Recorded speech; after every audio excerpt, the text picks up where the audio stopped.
مفتی صاحب قضائے عمری کا کیا طریقہ کار ہے؟ بسم اللہ الرحمن الرحیم۔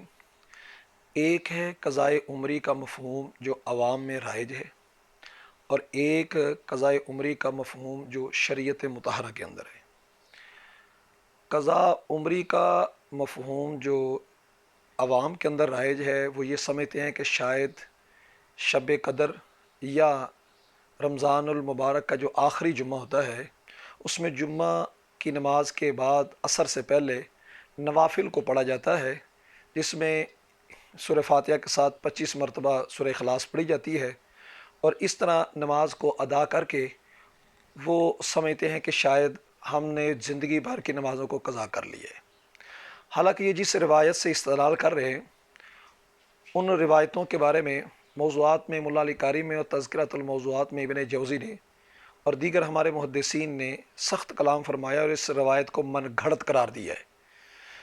اس واسطے عوام کے لیے ضروری ہے کہ ایسی افواہوں پر بالکل یقین نہ کریں کہ اس جمعے اگر کسی نے جمعہ ادا کر دیا تو اس کی ساری زندگی کی قضائیں سے خلاصی ہو گئی، یا اس نے قضا عمری کی 4 نفل یا 2 نفل پڑھ لیے تو اس کی ساری زندگی سے خلاصی ہو جائے گی۔ ایسا ہرگز نہیں، یہ بالکل جھوٹ سراسر غلط بات ہے۔ قضا عمری کا جو مفہوم شریعت مطہرہ کے اندر ہے وہ یہ ہے کہ جس بندے کی نمازیں زندگی بھر کی قضا ہوئی ہیں تو یہ کرے کہ اپنی زندگی کی نمازوں کو قضا کرے۔ 6 نمازوں سے اگر وہ بڑھ جاتی ہے تو پھر اس کا طریقہ یہ ہوتا ہے کہ چاہے فجر کو پہلے پڑھ لے، مغرب کو پہلے قضا کر لے، عشاء کو کر لے، کیونکہ وہ صاحب بے ترتیب ہو جاتا ہے۔ اور جس کی نمازیں 6 سے کم ہوتی ہیں تو اس کے لیے ہوتا ہے کہ جو پہلے نماز قضا ہے پہلے اس کو پڑھے، پھر اس کے بعد ادا کو پڑھے گا۔ اس واسطے یہ بات سمجھ لیں کہ جو قضا عمری ہے اس کے اندر بھی زندگی بھر کی نمازوں کو قضا کیا جاتا ہے، اور اس کا طریقہ یہ ہوتا ہے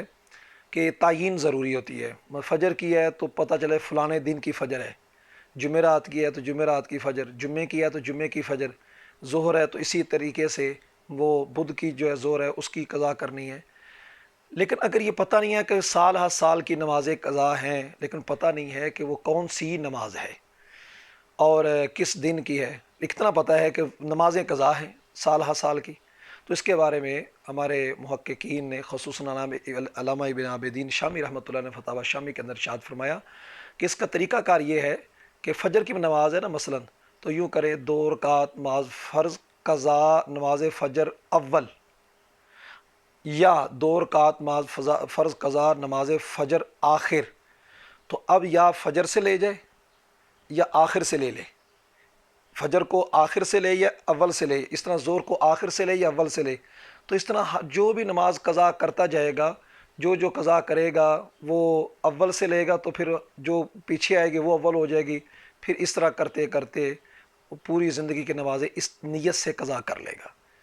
تو اس واسطے یہ چیز سمجھ لی جائے کہ نبی اکرم صلی اللہ علیہ وسلم جو ہمیں طریقہ بتایا وہ قضا نمازیں قضا کر کے ہی ہوں گی۔ یہ جو کہا جاتا ہے کہ قضا نمازیں جو توبہ کر لیں تو معاملہ سیدھا ہو جائے گا، احادیث کی روشنی کے اندر یہ بات درست نہیں ہے۔ توبہ کرنے کے باوجود بھی اس پر قضا کرنی لازم ہے۔